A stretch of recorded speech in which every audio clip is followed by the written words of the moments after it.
ปริซึมสีของความรู้สึกของซนวอนพยองแปลโดยวิทยาจันพันธ์จากสำนักพิมพ์พิกโกโลค่ะปริซึมสีของความรู้สึกเริ่มต้นเล่าเรื่องผ่านตัวละครสองคนชื่อเยจินกับโดวอนเยจินเป็นสาวออฟฟิศทำงานอยู่ในบริษัทของเล่นที่มีสำนักงานบนอาคารแห่งหนึ่งกลางกรุงเกาหลีในขณะที่โดวอนมีอาชีพเป็นซาวด์เอนจิเนียร์มีหน้าที่แก้ไขเสียงภาพยนตร์ทั้งสองคนเจอกันโดยบังเอิญที่ร้านกาแฟแห่งหนึ่งใกล้ๆกับบริษัทมันเป็นร้านกาแฟลับๆในซอกหลืบถึงแม้ย่านนั้นจะพลุกพล่านแต่ร้านกาแฟแห่งนั้นกลับเงียบสงบทั้งสองคนเลยเจอกันบ่อยๆแล้วก็เริ่มรู้สึกดีต่อกันก่อนหน้านั้นหนังสือปูพื้นถึงความทรงจำที่ฝังใจเยจินมาตั้งแต่เด็กที่บ้านของเธอในชนบทเคยเลี้ยงวัวมาก่อน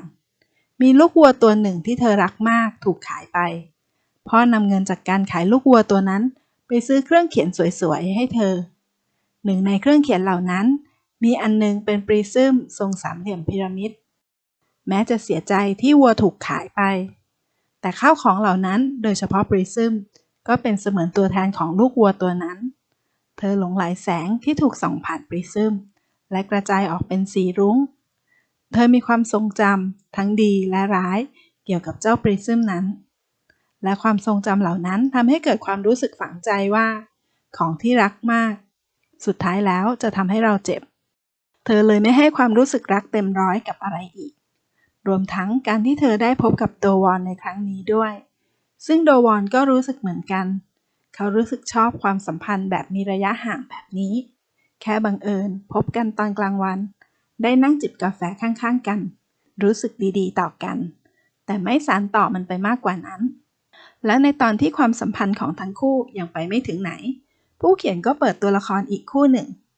คือแจอินเจ้าของร้านขนมปังวัย34กับโฮกาเยเด็กหนุ่มในร้านวัย25ผู้เขียนค่อยๆดึงเส้นได้ที่ร้อยต่อกันของตัวละครทั้ง4ขยับเข้ามาหากันอย่างช้าๆเราว่าเขาเล่าเรื่องได้สนุกดีมีเหยื่อล่อให้น่าติดตามว่าเรื่องราวความสัมพันธ์ของคนทั้งหมดจะดำเนินไปอย่างไรก่อนหยิบเล่มนี้มาอ่านเราเกรงรอเอาไว้เลยว่าเล่มนี้น่าจะคล้ายๆกับวรรณกรรมญี่ปุ่นเกาหลีที่อ่านบ่อยๆในช่วงหลังมานี้แต่เล่มนี้มีวิธีเล่าที่แตกต่างออกไปมันมีความเป็นนิยายมีเส้นเรื่องและค่อยๆนำพาตัวละครแต่ละตัว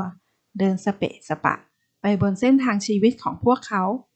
ต่างคนต่างมีเส้นทางของตัวเองและเราเฝ้ารอว่าเส้นทางของแต่ละคนจะไปบรรจบกันตอนไหนอย่างไรมันเป็นเรื่องของความสัมพันธ์เป็นเรื่องของคนที่มีอดีตมีความรักและมีแผล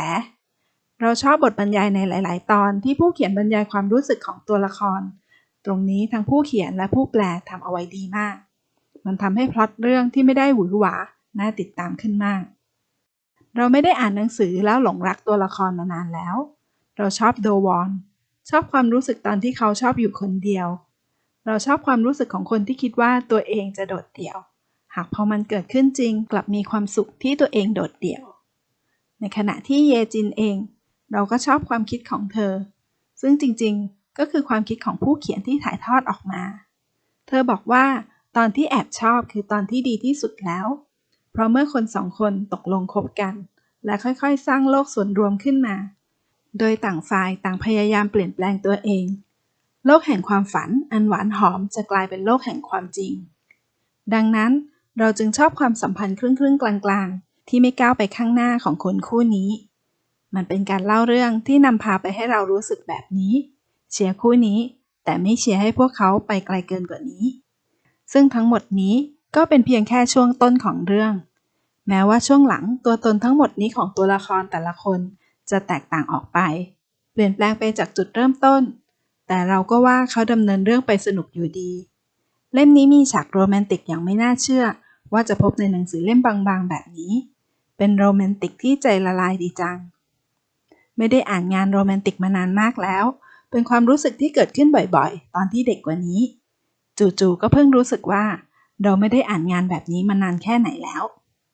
กับตอนจบของเล่มมันเป็นโลกของความจริงดี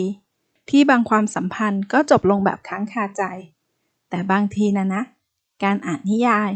เราก็อยากได้ตอนจบแบบนิยายไง